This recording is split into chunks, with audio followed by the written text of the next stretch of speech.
Welcome, here I've got Samsung Galaxy A11 and I'm gonna show you how to turn on and off the camera grid lines at this device.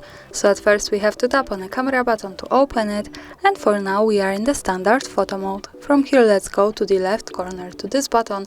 When we pick it, we can open the advanced camera settings.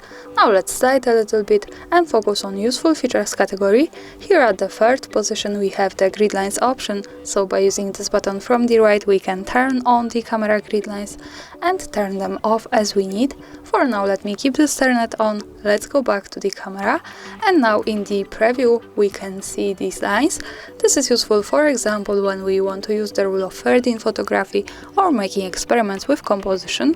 Also remember that these lines are not visible at the real picture, so when I take a photo and when I go here to the left to the button that follows us straight to the gallery, we can't see the grid lines at the real picture, so they are only to help us taking better photos.